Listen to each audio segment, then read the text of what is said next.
Que les murs tremblent au son de nos louanges, alors que nos voix s'unissent à celles des anges.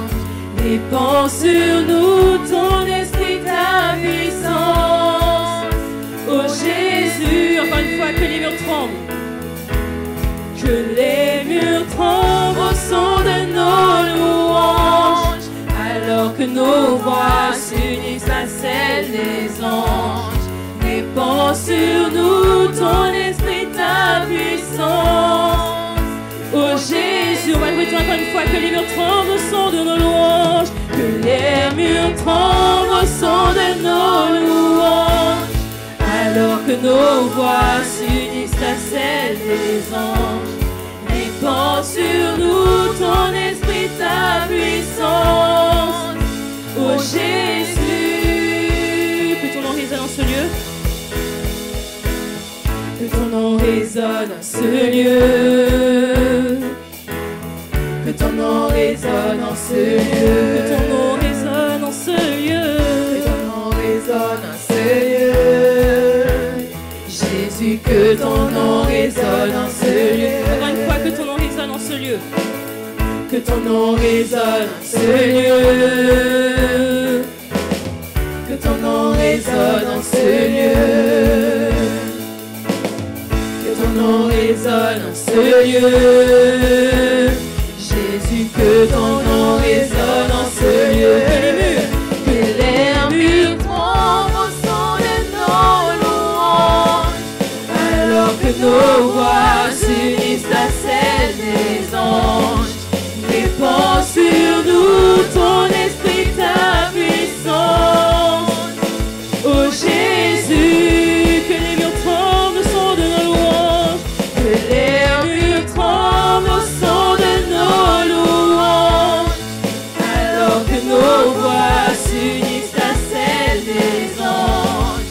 Répand sur nous ton esprit, ta puissance. Ô Jésus, Jésus, nous chantons ton nom.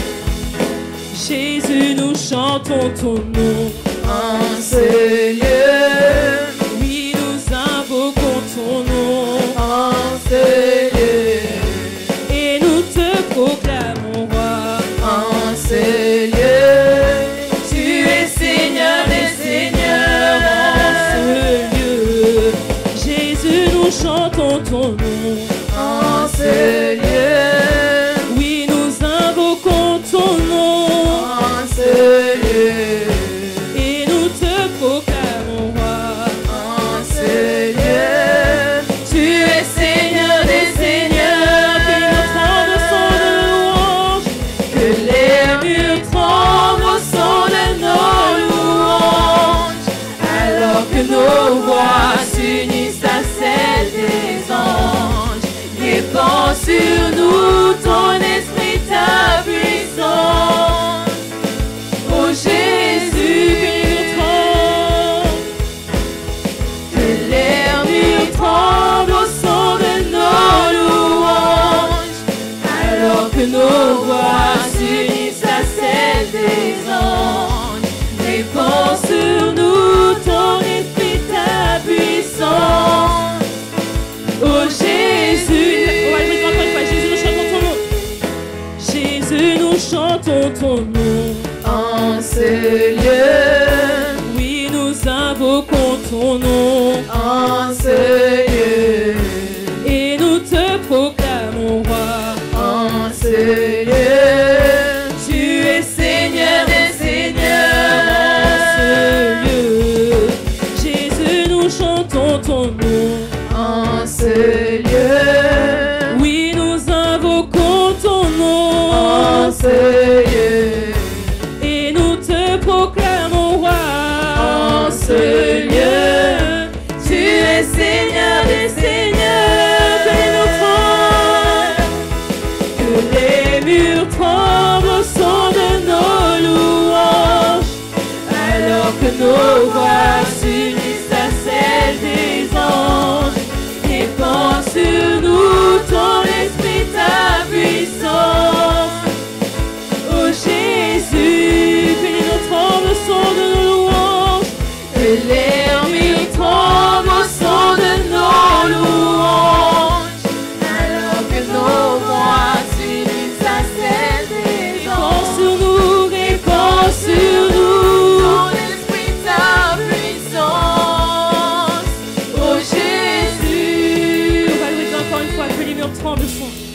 Que les murs tremblent au son de nos louanges, alors que nos voix s'unissent à celles des anges. Répands sur nous ton esprit, ta puissance. Oh Jésus, disons-le encore une fois. Que les murs tremblent au son de nos louanges, alors que nos voix s'unissent à celles des anges. Répands sur nous ton esprit, ta puissance. Oh Jésus.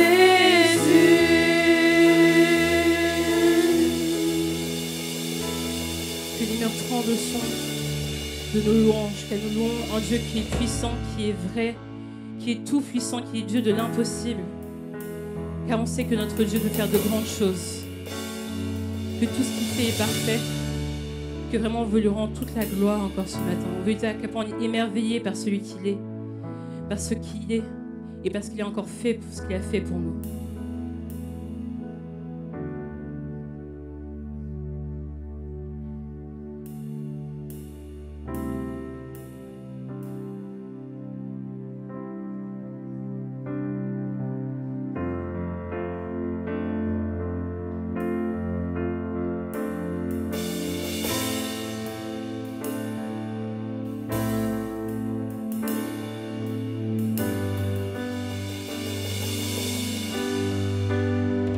Tu fais de grandes choses, tes œuvres sont glorieuses. Toi le Dieu fidèle, puissant est ton nom. Tu fais de grandes choses, tes œuvres sont glorieuses. Toi le Dieu fidèle, puissant est ton nom. Déclarons-le encore ce matin, tu fais de grandes choses. Tu fais de grandes choses, tes œuvres sont glorieuses. Toi le Dieu fidèle, puissant est ton nom. Tu fais de grandes choses, tu fais de grandes choses, tes œuvres sont glorieuses. Toi le Dieu fidèle, puissant est ton nom. Déclarons-le encore une fois, tu fais de grandes choses. Tu fais de grandes choses, tes œuvres sont glorieuses. Toi le Dieu fidèle, puissant est ton nom. Tu fais de grandes choses, tes œuvres sont glorieuses. Toi le Dieu fidèle, puissant est ton nom. Ils sont émerveillés en ta présence. Émerveillés en ta présence. Rien ne t'est impossible. Émerveillés en ta présence.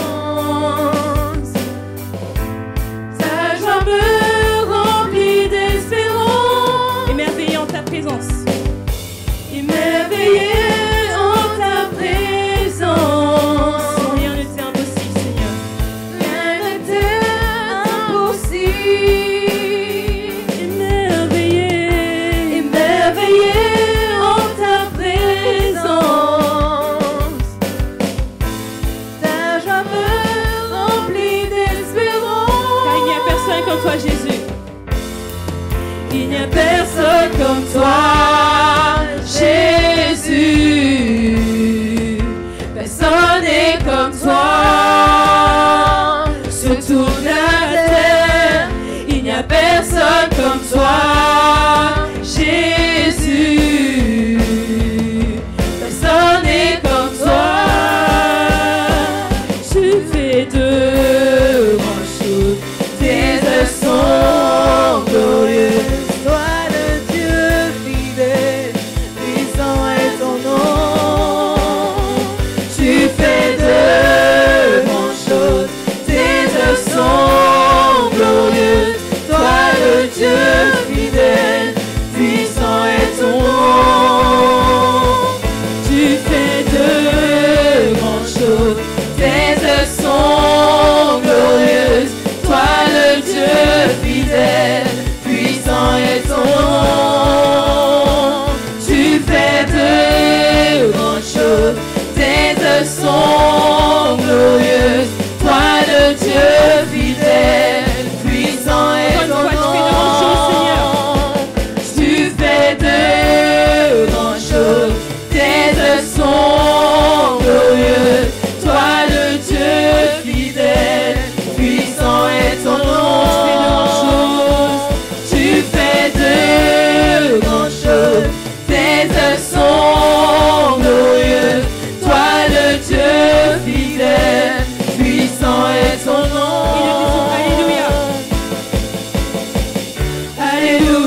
de grandes choses. Tes œuvres sont glorieuses. Toi le Dieu fidèle, puissant est ton nom. Tu fais de grandes choses. Tes œuvres sont glorieuses. Toi le Dieu fidèle, puissant est ton nom. Alléluia. Alléluia, Alléluia, Alléluia, Alléluia, Alléluia, Alléluia. Puissant est ton nom. Alléluia, Alléluia, Alléluia, Alléluia, Alléluia, Alléluia. Puissant est ton nom.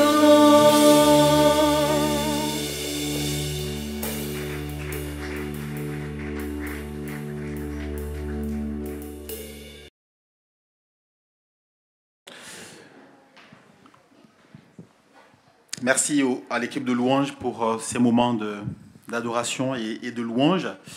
Est-ce que vous êtes prêts pour écouter la parole du Seigneur ce matin? Est-ce que vous savez que dans la vie, il y a des gestes qui sont des gestes simples, des gestes qui peuvent paraître parfois anodins, mais qui peuvent sauver la vie? Vous savez ou pas?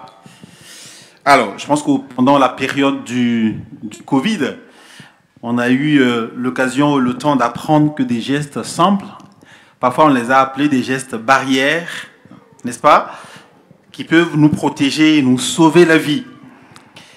Et ce matin, je voudrais simplement, si vous ne le savez pas, vous apprendre ou nous rappeler qu'il y a des gestes simples de la vie qui peuvent nous sauver la vie. Amen. Quand on nous demande de porter notre casque, par exemple, quand on est à moto, c'est un geste assez simple, hein, banal. Peut-être qu'on ne voit pas trop la portée, mais quand on a eu l'occasion de pouvoir peut-être faire un accident ou on a risqué un accident, on se dit, tiens, c'était un geste simple, mais ça peut sauver la vie. Quand on est en voiture et qu'on nous demande de mettre notre ceinture de sécurité, parfois, ce n'est pas très, très confortable, hein. On est mieux sans, n'est-ce pas? Mais pourtant, ce geste qui est un geste simple est un geste qui peut nous sauver la vie. Dans la Bible, il y a eu aussi des gens qui ont posé des gestes simples, des gestes qui lui ont sauvé la vie. Et ce matin, je voudrais alors inviter peut-être quelqu'un à pouvoir poser un geste qui est un geste très simple, mais un geste qui peut lui sauver la vie. Amen. Je donne quelques exemples d'abord dans la Bible avant qu'on ne lise le texte. Un jour, il y avait un officier romain qui s'appelait Naaman, d'accord, qui était malade, qui a souffert pendant des années, un officier syrien, pardon, pas romain, un officier syrien qui était malade, qui a souffert pendant des années, et un jour, il entend parler du prophète Élisée. Un prophète, on lui a dit, si tu vois ce prophète, c'est sûr que tu vas être guéri. Alors, quand on cherche la guérison, on est prêt à aller là où on nous indique, n'est-ce pas? Et content, joyeux, il va se lever, il va prendre ses serviteurs, parce que c'est un officier romain, une personnalité très très importante. Et donc, il va partir avec toute une cohorte de personnes. Et quand il arrive, le prophète va lui dire: va te baigner dans le Jourdain. Vous savez, l'eau du Jourdain, c'est peut-être pas une eau qui était propre, hein. C'est comme si on vous demandait d'aller vous baigner dans la Seine ou dans la Marne, je ne sais pas. Bon, quoique on a dépensé beaucoup d'argent pour pouvoir baigner, mais bon, bref, je ferme la parenthèse. On va vous demander d'aller vous baigner dans la Marne ou dans la Seine, qui n'est pas du tout propre. Amen. Imaginez si vous habitez près de la mer, dans la Vendée, et que vous êtes malade, on vous fait déplacer pour arriver à Paris pour vous demander d'aller vous baigner dans la Marne. Quand même, tu aurais pu me demander de me baigner en Vendée. Là, il y a quand même de la mer, ça, c'est de l'eau propre. Et puis, Naaman, il a voulu se retourner. Il dit, mais c'est pas possible, il se moque de moi, ce monsieur. Déjà, il ne vient pas à ma rencontre. Il envoie me dire d'aller me baigner, c'est pas possible. Il était prêt à repartir. Pourtant, ce qu'on lui demandait, c'était un geste simple. Va te baigner dans la Marne. Dans la Marne, vous comprenez bien ce que je veux dire. Dans le Jourdain. Et finalement, ses serviteurs vont le convaincre en lui disant, mais vas-y, si on t'avait demandé beaucoup d'argent, tu allais le faire. T'allais donner, il t'avait demandé des lingots d'or, tu allais tout faire pour le donner. Mais il te demande juste d'aller te baigner. Même si ce n'est pas de l'eau propre, essaye, c'est un geste simple. Et il est allé, il a essayé. Amen. Et on connaît tous le résultat. Un geste simple qui a transformé sa vie. Il a été guéri de la lèpre. Complètement, totalement. Et je voudrais simplement, lorsque nous écoutons la parole du Seigneur ce matin, que nous puissions être prêts à effectuer ce geste simple que d'autres personnes ont pu faire aussi dans la parole du Seigneur. Et ça a été salutaire pour eux. Je voudrais nous inviter à lire ce matin dans le livre de Marc.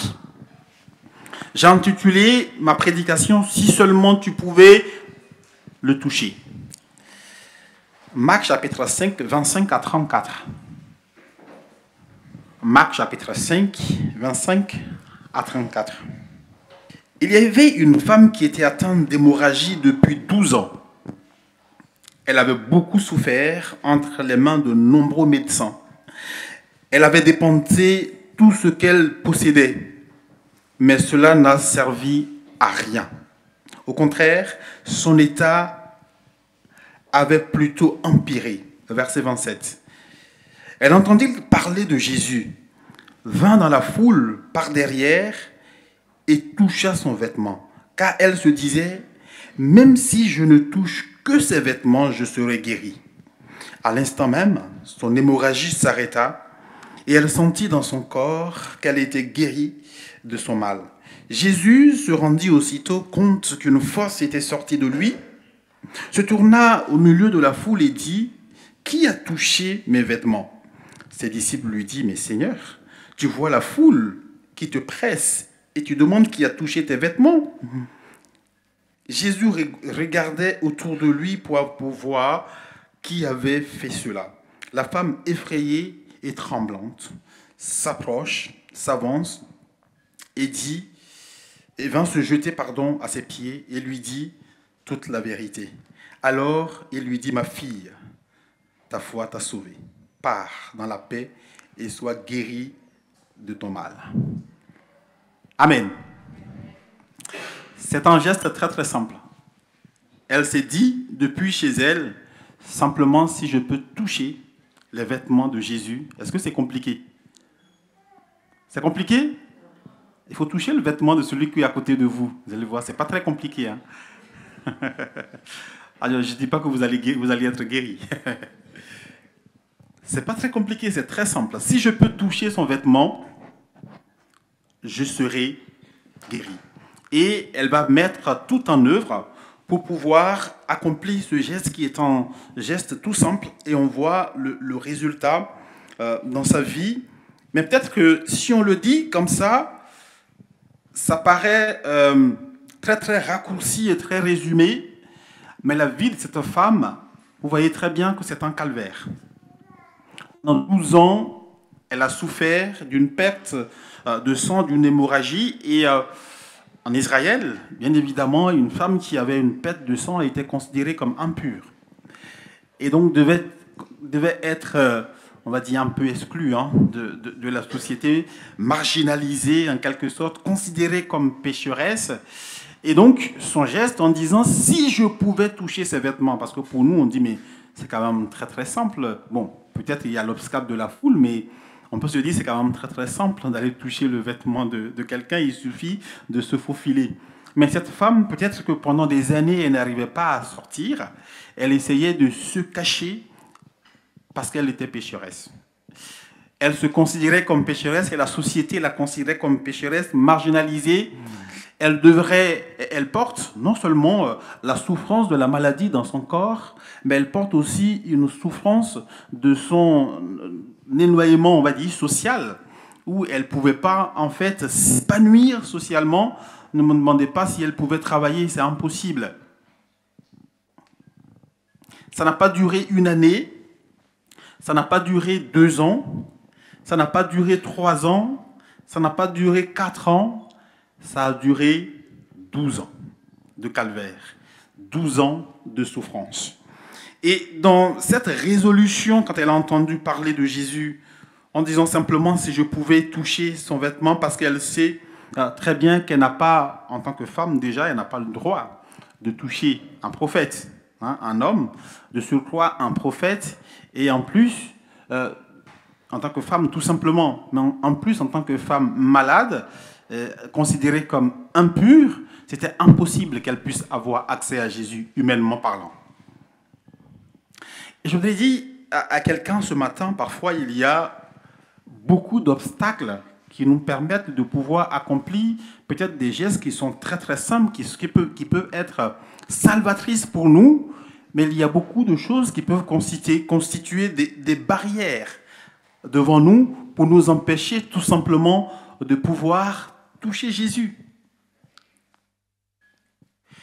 Pour cette femme, la première barrière, c'est d'abord sa condition sociale. Elle n'a pas le droit de toucher les vêtements d'un homme. Et la deuxième barrière, même si elle se dit, bon, écoute, j'ai pas le droit, je vais quand même me lever, la deuxième barrière, c'est la foule. Il y avait une telle foule que c'était impossible qu'elle puisse voir Jésus. Vous vous rappelez de l'histoire de Zachée? Vous vous rappelez? Qu'est-ce qu'il a fait? Il était obligé de grimper sur un arbre pour juste pouvoir voir Jésus. Pourtant, lui, il faisait partie des privilégiés de la société. Ce n'est pas du tout un homme marginalisé. C'était un homme qui était riche, qui avait de l'argent. Amen. C'était un homme très important dans la société, mais il était obligé de monter sur un arbre pour voir Jésus à cause de la foule. Et c'est pour parler d'une personne qui est marginalisée, c'est compliqué qu'elle puisse avoir accès à Jésus. Donc il y avait la foule qui était là. Donc sa condition de femme l'empêchait de voir Jésus. La foule l'empêchait de voir Jésus. Et en plus, sa maladie, elle était une personne impure. Donc elle ne pouvait pas avoir accès, elle ne pouvait pas toucher à Jésus. Mais cette femme va décider de briser, on va dire, tous ces obstacles pour pouvoir avoir accès à Jésus. Amen.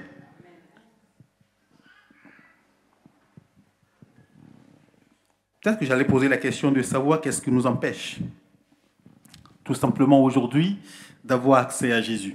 Je ne sais pas qui nous sommes, je ne sais pas quelle idée nous avons de Jésus,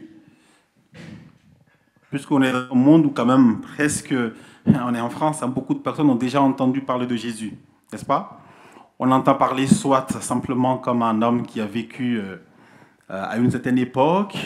On entend parler parce qu'il y a des fous en fait qui le suivent, et donc peut-être on entend parler parce qu'on essaye de ceux qui croient en Jésus comme étant des fous, des gens qui sont malades psychologiquement.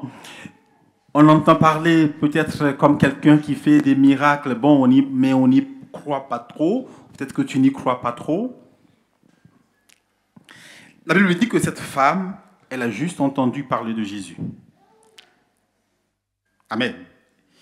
Et elle s'est dit, je pense que j'ai beaucoup de problèmes dans ma vie. Attention, ne pensez pas qu'à l'époque, tout le monde parlait de bien de Jésus. Bon, d'ailleurs, ils l'ont tué. On ne parlait pas non plus bien de Jésus à l'époque. Et on ne disait pas du bien non plus de ceux qui suivaient Jésus. Ça n'a pas changé. Parce que parfois, quand on se victimise, on se dit vraiment, à notre époque, c'est quand même compliqué. Quand on suit Jésus, tu es considéré comme un fou, tu es considéré comme quelqu'un qui est malade psychologiquement, tu es considéré comme quelqu'un qui n'est pas normal dans la société, mais ça ne date pas d'aujourd'hui. Même les disciples de Jésus n'étaient pas bien vus. Amen. Mon frère et ma sœur, je pense qu'il faut que tu arrêtes de te victimiser. Jésus, il a dit que celui qui veut le suivre sera persécuté. Non? Ce n'est pas dans votre Bible. Celui qui veut le suivre sera persécuté. Une persécution verbale, une persécution... peut-être qu'en France, remercions le Seigneur, on n'a pas de persécution physique, et on remercie le Seigneur pour ça, mais une persécution peut-être verbale, une persécution morale, une persécution psychologique. On doit être prêt à encaisser. Donc je disais qu'à l'époque, on ne parlait pas non plus bien des personnes qui suivaient Jésus. Et pourtant, cette femme, elle a dit, j'ai beaucoup de problèmes. De toute façon, je n'ai pas le choix. Il faut que j'essaye. Amen. Et elle a essayé. Et elle a vu, elle a été guérie, elle a été restaurée, elle a été transformée. Peut-être que ce matin, tu es là, tu as déjà entendu parler de Jésus d'une manière ou d'une autre et que tu ne t'es jamais positionné. Tu ne t'es jamais dit à un moment donné, il faut quand même que j'essaye. Je t'invite à essayer. Un geste simple. À toucher Jésus, à toucher les vêtements de Jésus. Et gloire à Dieu, à l'époque, il fallait aller toucher Jésus physiquement. Mais aujourd'hui, il est monté au ciel et il a dit qu'il est avantageux pour nous qu'il aille au ciel parce qu'il nous enverra son esprit. Et aujourd'hui, son esprit, il est partout. Il est dans ta chambre. Amen. Il est présent en ces lieux et tu peux le toucher tout simplement en étant conscient et en l'appelant dans ta vie, en disant « Jésus, j'ai entendu parler de toi, je ne comprends pas beaucoup de choses de ta personne, je ne sais pas vraiment qui tu es, mais je veux te toucher. Je veux t'expérimenter. Je veux voir ta main dans ma vie. » Cette femme, elle souffrait d'une perte de sang. C'est vrai qu'elle ne comprenait pas beaucoup de choses de la théologie de Jésus. Il est venu pour sauver. Le débat, est-ce qu'il est venu pour les Juifs? Est-ce qu'il est venu pour les non-Juifs? Elle ne comprenait pas grand-chose de tout ça. Mais elle sait qu'elle a un problème. Je suis malade et je veux toucher Jésus pour que Jésus puisse me guérir. Peut-être que ce matin, tu vis un problème, une situation compliquée, une situation difficile que tu traverses, que tu as traîné depuis des années et que ce matin, tu as envie de dire, Seigneur, Jésus, je veux voir, j'ai entendu parler de toi, je sais que je peux te toucher et tu verras la gloire du Seigneur. Alors, la démarche de cette femme révèle trois choses importantes que je voulais partager avec vous dans la dimension de la foi. Trois choses, notamment concernant la foi. La première, c'est la notion de la persévérance. Je disais qu'elle a souffert pendant 12 ans, n'est-ce pas? Il faut être persévérant quand même. 12 ans de calvaire, elle a... Ce qui est intéressant, avant même que cette femme n'entende parler de Jésus, c'est une femme persévérante, déterminée, et pendant ces 12 ans, elle n'a rien lâché. Elle a continué par se battre. Elle a vu tous les médecins de son époque. Elle a vu tous les guérisseurs de son époque. Elle a vu toutes les personnes qui pouvaient la soulager de son époque. Elle n'a rien lâché. Vous savez que la Bible nous appelle à la persévérance. Là, je parle simplement de la persévérance, même de la vie, tout simplement. Je ne parle même pas encore de la persévérance dans la foi. Je parle simplement de la persévérance dans la vie. Alors qu'elle est marginalisée, alors elle doit peut-être se cacher, elle n'a rien lâché. Elle a continué par persévérer. Elle a continué par chercher des solutions. Amen. Et je voudrais dire à quelqu'un peut-être ce matin qui pense que lui, son problème, ça fait très très longtemps et que peut-être tu es complètement dépassé. Ça fait, je ne sais pas, elle, ça a duré 12 ans. Je ne sais pas depuis combien de temps pour toi ça dure. Ce n'est pas le moment de sombrer psychologiquement. Elle n'a pas sombré, cette femme. On est dans une société qui... je ne dirais pas nous invite à la dépression, mais nous pousse à la dépression. On peut se retrouver très vite tout seul au milieu d'une foule. On peut se sentir tout seul au milieu même de tout un peuple, de toute une nation. Et cette femme, oui, elle était seule. Elle n'a rien lâché. Amen. Elle n'a pas voulu se laisser submerger par des idées noires.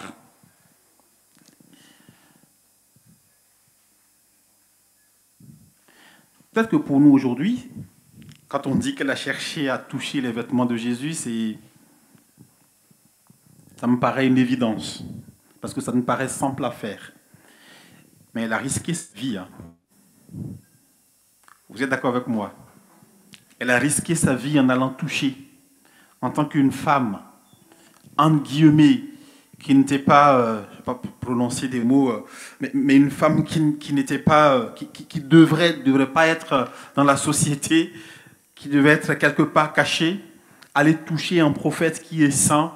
Elle a osé sa vie. De toute façon, elle n'avait pas d'autre choix.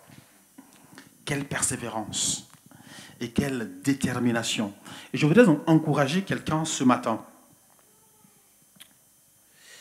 La persévérance dans l'épreuve, qu'on soit chrétien ou qu'on ne soit pas chrétien, il ne faut rien lâcher.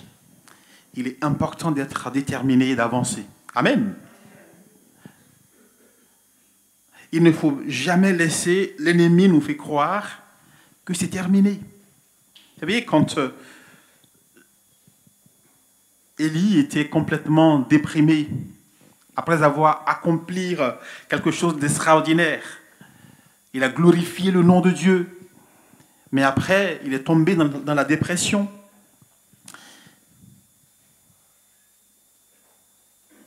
Et il a dit, Seigneur, je ne suis pas mieux que les autres. Je préfère partir. Je préfère que tu viennes me chercher. Mais pourtant, il était tout seul à défier 450 prophètes de Baal. Il était tout seul à défier 450 personnes. Vous vous rendez compte? Amen. Il était tout seul à défier 450 personnes.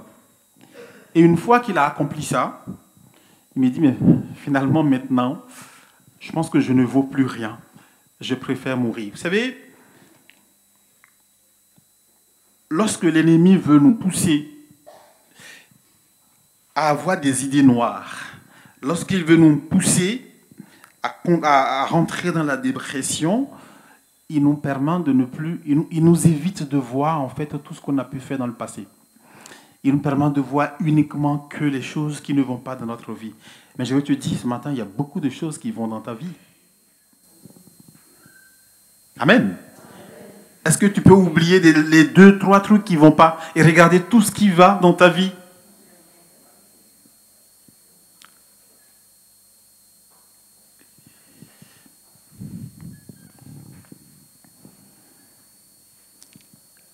Et c'est ça la vérité de la parole. À chaque fois que l'ennemi veut nous faire voir uniquement que les choses qui ne vont pas dans notre vie, il faudrait que nous puissions lui rappeler. Il y a telle chose qui va dans ma vie. J'ai un travail. J'ai une famille. Même si c'est compliqué, j'ai une famille. Amen. J'ai une épouse. J'ai un époux. Il faudrait qu'on puisse lui rappeler les choses qui vont dans notre vie.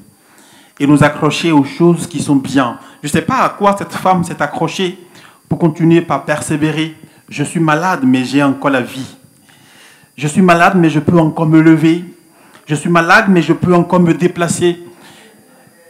Ne laisse pas l'ennemi te tromper, bien-aimé dans le Seigneur. L'objectif de l'ennemi, c'est ôter la joie que Dieu nous donne. Qu'on soit chrétien ou non, qu'on soit conscient que c'est Dieu qui nous le donne ou pas, mais Dieu nous donne sa joie. Il nous permet de jouir des choses de ce monde. Il nous permet de jouir de toutes les choses, les bonnes choses qu'il a placées autour de nous. Amen. C'est le psalmiste qui, à un moment donné, va se dire, mais Seigneur, je te remercie parce que je suis une créature merveilleuse. J'ai appris récemment, c'est un non-chrétien qui me disait ça, il dit, mais de temps en temps, je vais me mettre devant la glace et je me dis, mais vraiment, qu'est-ce que je suis beau. Et je lui ai dit, mais pourquoi? Il dit, bah, écoute, si tu attends que ce soit les autres qui te le disent, ils ne te le diront jamais. Ils peuvent tout de suite te dire que ton pantalon il est sale, il est mal cousu, ça, ils peuvent te le dire. Mais te répéter que tu es beau, ça, ils ne vont pas te le dire. Donc, il s'habille, il se met devant la glace, il dit, mais qu'est-ce que je suis beau. Et sa femme, elle était morte de rire, elle dit, mais oui, il me saoule avec ça tout le temps. Il dit, mais de toute façon, toi, tu ne vas pas me le dire souvent, donc il faut que moi-même, je puisse me le dire et que je puisse bien me sentir. Et je pense que ce n'est pas faux, il a quand même raison. N'est-ce pas? C'est le psalmiste qui disait ça. Je te bénis, Seigneur, parce que je suis une créature aussi merveilleuse. C'est impossible de tomber dans la dépression quand on voit du positif dans sa vie. Je vais simplement t'encourager ce matin. Hormis ce qui ne va pas dans ta vie, regarde tout ce qui va bien et bénis le nom du Seigneur. Amen. Et la deuxième chose qu'on peut voir dans la démarche de cette femme, c'est la discrétion. Une femme qui était discrète mais déterminée. Vous savez, on est dans un monde où la discrétion, déjà, c'est assimilé à la timidité. Hein, et je rencontre beaucoup de monde qui me dit moi je suis timide. Donc, quand il se dit je suis timide, ça veut dire en moi il n'y a rien de bon que je peux donner. Alors, il y a derrière, on te dit je suis timide, ok. Alors, est-ce que vous avez vu dans la Bible la timidité que c'était un péché? C'est pas un péché. Cette femme, elle est discrète, mais déterminée. Amen. Ce n'est pas tout le monde qui a besoin ou qui aura le courage de raconter sa vie sur les réseaux sociaux. Ce n'est pas tout le monde qui aura le courage de prendre peut-être la parole telle que je suis en train de parler ce matin pour parler à un public. Mais qu'importe. Jésus voyait la discrétion de cette femme. Personne ne l'a remarqué. Et même quand les disciples lui ont dit, mais écoute, Jésus dit, mais qui m'a touché? Les disciples se sont dit, mais tu as un problème, toi. Hein? Il y a une foule qui est en train de te bousculer. Tu es au milieu d'une foule et tu demandes qui a touché ton vêtement. Mais ça, ce n'est pas une question à poser, Jésus. J'imagine la réaction d'un certain Pierre, peut-être, qui va lui dire, mais parfois tu exagères. Hein? Nous, on nie parfois, Jésus. Tu poses des questions. Vous êtes d'accord avec moi qu'on ne peut pas être dans une foule et se demander qui m'a touché? Mais Jésus, malgré que cette femme soit discrète et qu'elle n'ait pas une capacité, je vais le comparer peut-être aujourd'hui à notre vie chrétienne, hein, elle n'a pas une capacité peut-être de prier à haute voix comme tout le monde. Elle n'est pas exubérante, qu'on puisse voir, qu'on puisse la remarquer sa présence. Mais Jésus a vu la sincérité de sa foi et sa démarche. Amen. Écoute, les hommes ne te voient pas, mais Dieu te voit. D'ailleurs, on est en train d'étudier le livre de Matthieu en ce moment. Et pour ceux qui étaient là, la dernière fois, on parlait de cette discrétion que Jésus enseigne même au sermon sur la montagne, en me disant, mais écoutez, lorsque tu pries, tu n'as pas besoin de te mettre au milieu de la synagogue comme le font les autres et qui simplement veulent se faire voir. Rentre dans ta chambre et dans le lieu secret, dans la discrétion là où tu es, ton Père, il te voit et il t'entend. Amen. Je veux te rassurer ce matin que le Seigneur te connaît, même au milieu de toute une foule. Cette femme, elle est arrivée discrètement, elle a touché le vêtement de Jésus et Jésus a tourné pour dire, je te connais. Je t'ai vu. J'ai vu ta démarche. C'était pareil avec Zachée. Il pensait discrètement monter sur un arbre juste pour apercevoir Jésus parce qu'il avait juste envie de le voir, par curiosité. Et Jésus s'est arrêté, dit Zachée, je t'ai vu. Bien-aimé dans le Seigneur, Dieu voit la sincérité de ta foi. Il voit tes combats. Il connaît ta détermination. Il connaît parfois tes échecs. Là où tu n'arrives pas, il le voit. Amen. Humainement, nous, on juge simplement la progression. On va juger la progression de ta foi et on va souhaiter que ça aille plus vite. Et parfois, quand on va t'entendre parler, on va se dire, mais oui, il est encore à ce niveau-là spirituellement. Moi, je pensais qu'il était déjà très très loin.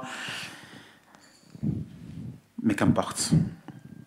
Ce n'est pas le jugement des hommes qui est le plus important. Dieu, lui, il te connaît. Il sait ce dont tu souffres. Et il connaît la situation que tu traverses. Il te voit tous les gestes que tu fais dans la simplicité, dans le silence. Il les voit.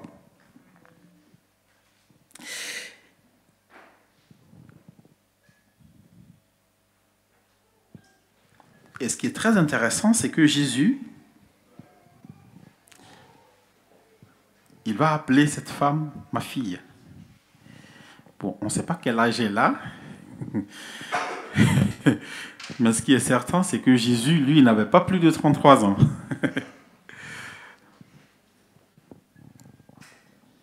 Et si elle a souffert d'une perte de sang depuis plus de 12 ans, je pense qu'elle doit quand même avoir un certain âge. Et qu'elle soit la fille biologique de Jésus, c'est impossible.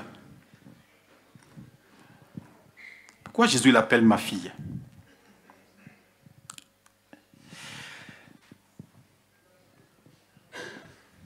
C'est quand même agréable pour une personne de se sentir aimée alors que tout le monde te rejette. Amen. Jésus dit ma fille. Il lui restaure quelque part son humanité. Il lui restaure quelque part sa dignité. Il lui restaure quelque part sa féminité. Ma fille, il a dit, ta foi t'a sauvée. Cette femme qui était au milieu, personne dans la foule peut-être ne savait ce qu'elle vivait, ce qu'elle traversait. Peut-être qu'on savait qu'elle était malade, elle avait juste une perte de sang depuis des années, je ne sais pas. Mais ce qu'elle vivait, ce n'est pas qu'une perte de sang. Ce qu'elle vivait, ce n'était pas qu'une maladie physique. C'est sa dignité. C'est sa vie de femme qui est complètement remise en cause et qui est complètement bouleversée. Je pense que les femmes, vous pouvez comprendre ce que je suis en train de dire. Quand une vie de femme est complètement bouleversée et chamboulée. Et à cette époque, oui, c'était compliqué pour elle. Et Jésus va lui dire, ma fille. Le fait qu'elle puisse entendre que Jésus l'appelle ma fille, ça met du baume au cœur. Amen. Je peux encore être la fille de quelqu'un. Jésus lui restaure sa dignité de femme et lui permet de pouvoir relever la tête. Et la troisième chose sur laquelle je voudrais attirer notre attention avant qu'on ne puisse prier, c'est que tout cela a été possible grâce à une rencontre. Jésus va rencontrer cette femme, va chercher à rencontrer Jésus, à toucher. Bon, elle voulait juste toucher le vêtement de Jésus, mais ça débouche quand même à une rencontre. Elle sort de chez elle. Amen. Pour aller rencontrer. Et j'ai l'habitude de dire, on ne sait jamais ce que les rencontres peuvent occasionner.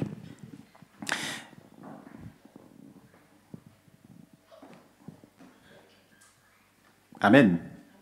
Pour que les gens se marient, ils se sont rencontrés un jour. Non? Vous avez jamais eu des gens qui ne se sont jamais rencontrés, qui sont mariés? C'est bizarre.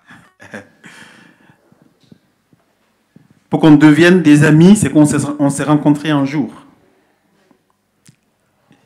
Pour qu'on devienne des frères et sœurs, même si on a été sauvés par Jésus, c'est qu'on s'est rencontrés un jour. On ne sait jamais ce qu'une rencontre peut donner.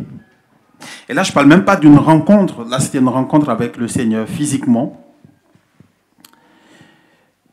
Mais est-ce que vous savez que le Seigneur peut permettre aussi par des autres rencontres que nous pouvons avoir, il peut permettre à ce que nous puissions vivre des choses extraordinaires. C'est pour cela que cette femme, elle a bien fait de ne pas s'enfermer chez elle. Elle a bien fait de sortir de chez elle. Elle a bien fait de refuser d'être enfermée, simplement étiquetée comme une femme malade qui attend la mort. Elle a accepté de sortir de chez elle. Ne vous enfermez pas, bien le Seigneur. Ne laissez pas l'ennemi vous enfermer. Il faut accepter de sortir de chez vous. Il faut faire des rencontres. Amen. C'est vrai qu'on est dans une société où chacun préfère être chez lui. Les voisins se connaissent à peine. Mais je pense que dans les rencontres, il y a des bénédictions. C'est dans des rencontres que parfois il y a des gens qui ont besoin juste d'un stage. Et quand ils viennent me voir et qu'on discute en entretien, je leur dis, mais si vous avez besoin d'un stage, il faut en parler à l'église. Il y a des gens qui sont à l'église. Pourquoi vous voulez que le Seigneur descende du ciel pour venir vous chercher un stage alors qu'il a mis des gens autour de vous? Et parfois, il suffit simplement de parler et quelqu'un dit, bah écoute, mais qu'est-ce que tu cherches comme stage? Tu es dans quelle entreprise? Dans quel domaine? Et puis tout de suite, ça se fait. Alors que peut-être ça fait des mois que tu pries pour ça dans ta chambre tout seul. Amen. Il est bien de prier dans sa chambre, mais c'est bien aussi de sortir. C'est pour ça que c'est bien aussi de venir à l'église les dimanches matins.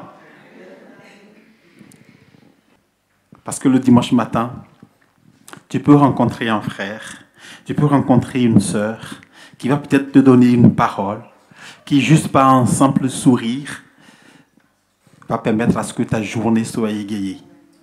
Beaucoup de rencontres chrétiennes qui s'organisent, et c'est bien qu'on puisse aller à ces rencontres-là, qu'on puisse partager avec des frères et sœurs. En tout cas, cette femme, elle a décidé d'aller à une rencontre, malgré sa situation. Amen. On ne sait pas, je ne vais pas rentrer dans les détails, mais on ne sait pas vraiment comment cette perte de sang se passait, mais c'est sûr que ce n'est pas une maladie facile. On a besoin forcément de prendre des précautions avant de sortir. Mais malgré ça, elle est quand même sortie de chez elle pour aller faire une rencontre. Combien de chrétiens s'enferment, parfois chez eux, peut-être en toute sincérité, en train de prier, pour des choses que le Seigneur peut exaucer tout simplement lorsque vous sortez et que vous rencontrez d'autres frères. Amen. Je voulais simplement nous encourager, bien-aimés, ce matin. Je vais terminer par là, en nous rappelant qu'il y a des gestes simples qui sauvent la vie. Et cette femme, elle a décidé d'en faire un. Elle est sortie de chez elle pour aller toucher simplement le vêtement de Jésus. Et je disais en introduction que peut-être que tu as entendu parler de Jésus, que ce soit de manière élogieuse ou de manière complètement comme une moquerie. Mais je veux simplement te demander, il faut que tu expérimentes. Comme cette femme a dit, je vais essayer. Je sais que si je touche son vêtement, si je peux simplement toucher son vêtement, quelque chose se passera dans ma vie. Elle a été aussi une femme persévérante qui, malgré son épreuve et des années d'épreuve, elle ne s'est pas enfermée chez elle. Elle a continué par chercher des solutions jusqu'à tomber sur la personne de Jésus. Elle a été une femme discrète, bien évidemment, et la discrétion, ce n'est pas un péché. Amen. Vous êtes d'accord avec moi? C'est vrai qu'on est dans une société où on veut que tout soit étalé sur les réseaux sociaux. Mais la discrétion, ce n'est pas un péché, bien au contraire. Je pense que c'est même encouragé par notre Seigneur. Tu peux être une femme discrète. Tu n'oses pas peut-être prendre la parole en public, mais le Seigneur te connaît. Une femme ou un homme, hein, il te connaît, il sait ce que tu vis, il sait ce que tu traverses. Et enfin, malgré ta discrétion, le Seigneur ne veut pas que tu restes enfermé.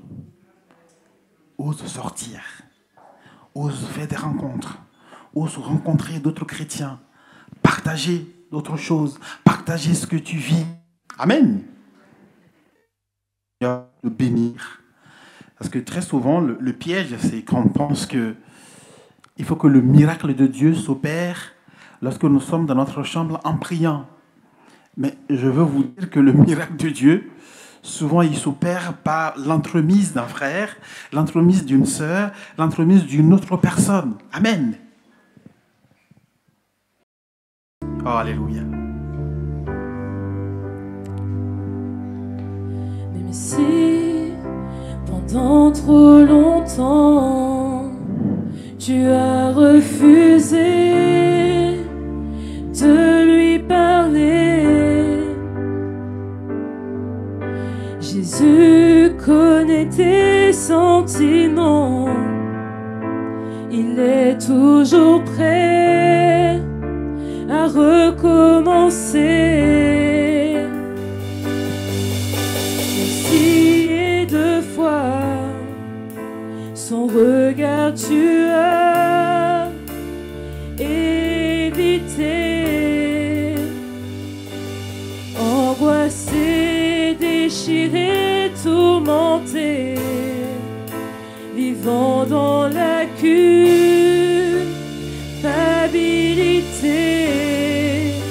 il te tend la main encore une fois, t'ouvre le chemin, te laisse le choix, il te tend la main encore une fois, il voudrait tellement te serrer dans ses bras, il te tend la main encore une fois, Jésus voudrait tant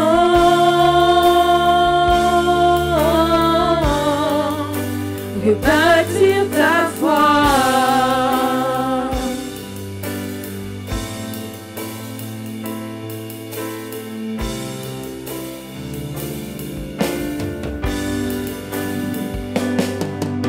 Et si tu as rejeté cette tendre voix qui ne cessait d'appeler,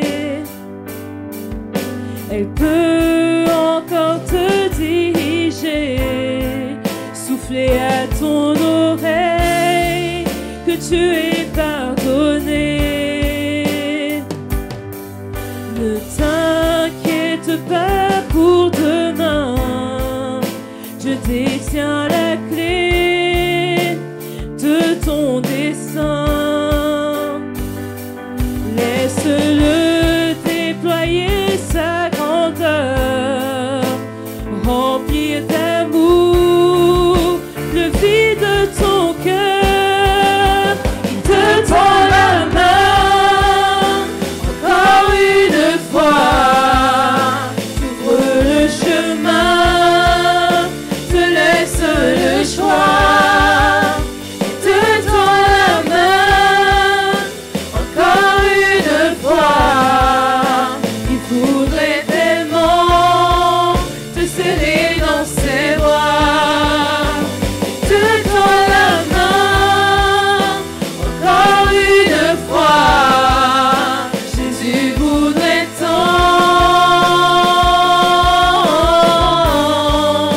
rebâtir ta foi. Il te tend la main encore. Il te tend la main encore une fois, t'ouvre le chemin, te laisse le choix. Il te tend la main encore une fois, il voudrait tellement te serrer dans ses bras. Il te tend la main encore une fois, Jésus voudrait tant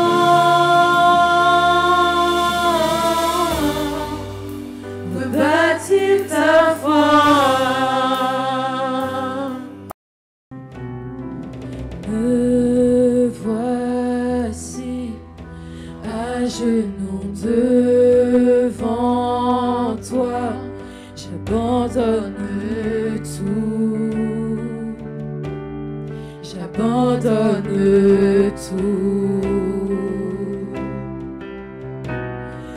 seul désir, alors que tu m'attires, c'est d'être avec toi.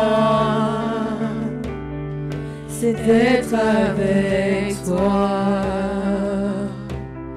Je m'abandonne.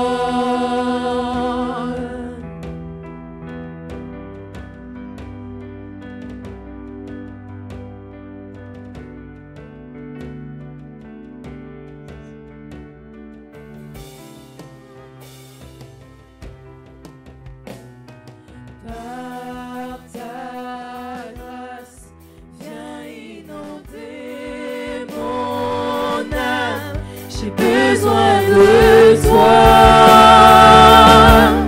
J'ai besoin de toi.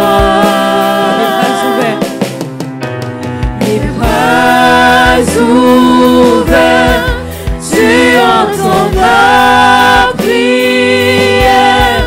Parle à mon cœur, parle à mon cœur. Oui, je m'abandonne à toi, Seigneur. Je m'abandonne, je m'abandonne. Je veux te connaître plus, je veux te connaître. Oui, je m'abandonne, je m'abandonne, je m'abandonne. Je veux te connaître plus, je veux te connaître. Oui, mon seul désir, alors que tu m'attires. Mon seul désir, alors que tu m'attires, c'est d'être avec toi. Oui, être avec toi, Seigneur. Être avec toi. Par ta grâce, par ta grâce, viens inonder mon âme. J'ai besoin de toi. J'ai besoin de toi. Je m'abandonne, je m'abandonne. Je veux te connaître plus, je veux te connaître. Oui, je m'abandonne, je m'abandonne, je m'abandonne. Je veux te connaître plus, je veux te connaître plus.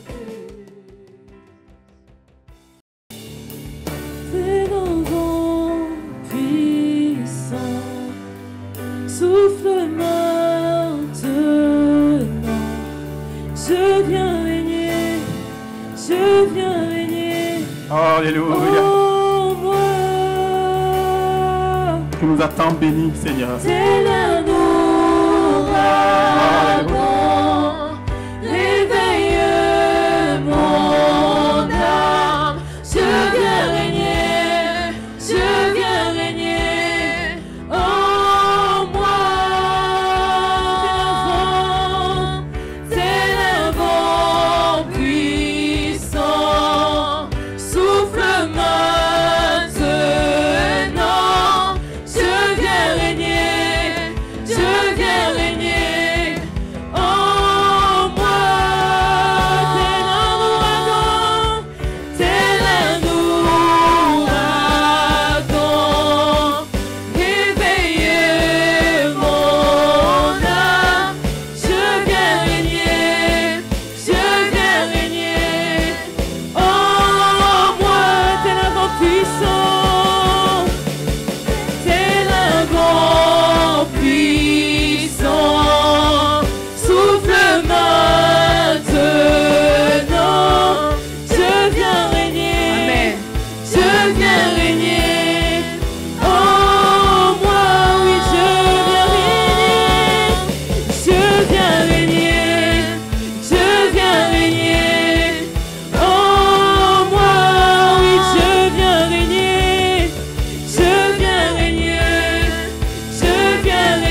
je viens régner.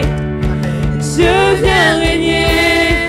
Je viens régner en moi. Alléluia. Alléluia. Sentez-vous libre d'élever votre voix en guide de reconnaissance pour toutes ces bonnes choses que le Seigneur nous permet de vivre. Alléluia.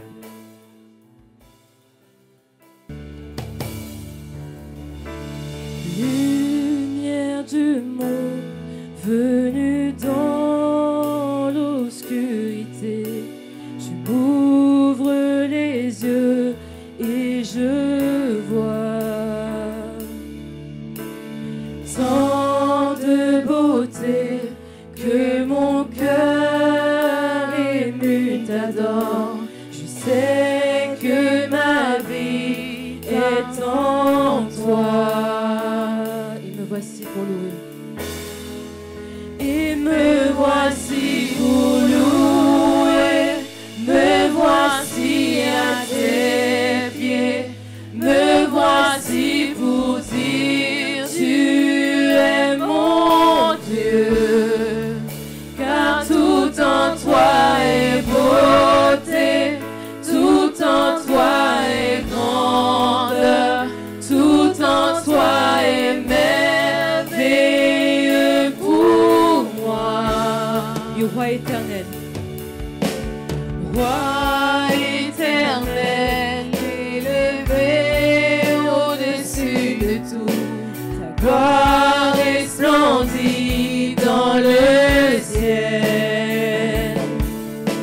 Tu es venu humblement sur cette terre, tu t'es donné par amour. Alors me voici pour te louer, Seigneur.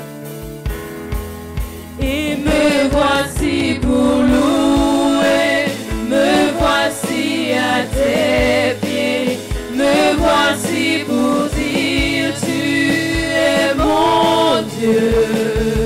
Car tout en toi est beauté, tout en toi est grandeur, tout en toi est merveilleux pour moi. Et me voici pour louer, me voici à tes pieds, me voici pour dire tu es mon Dieu. Car tout en toi est beauté, tout en toi est grandeur, tout en toi est merveilleux pour moi. Je ne pourrais imaginer le prix payé pour mon péché. Je ne pourrais imaginer le prix payé pour mon péché. Je ne pourrais imaginer le prix payé pour mon péché. Je ne pourrais imaginer le prix payé pour mon péché. Me voici pour te louer, Seigneur. Et me voici pour louer, me voici à tes pieds, me voici pour dire tu es mon Dieu. Car tout en toi est beauté, tout en toi est grandeur, tout en toi est merveilleux pour moi. Nos louanges ce matin, me voici. Me voici pour louer, me voici à tes pieds, me voici pour dire tu es mon Dieu. Car tout en toi est beauté, tout en toi est grandeur, tout en toi est merveilleux.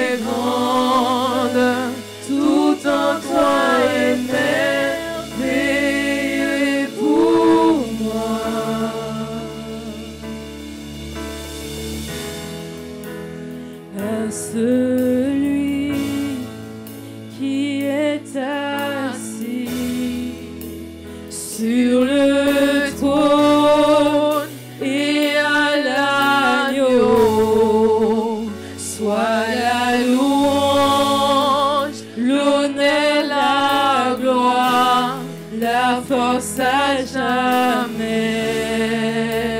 À celui qui est assis sur le trône et à celui qui est assis sur le trône et à l'agneau, soit la louange, l'honneur, la gloire, la force à jamais. Oui, à celui qui est assis sur le trône et à celui qui est assis sur le trône et à l'agneau, soit la louange, l'honneur, la gloire, la force à jamais. Que toutes nos louanges aillent à celui qui est assis et à celui qui est assis sur le trône et à l'agneau, soit la louange, l'honneur, la gloire, la force à jamais. Oui, Hosanna.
Celui qui est assis sur le trône et à celui qui est assis sur le trône et à l'agneau, soit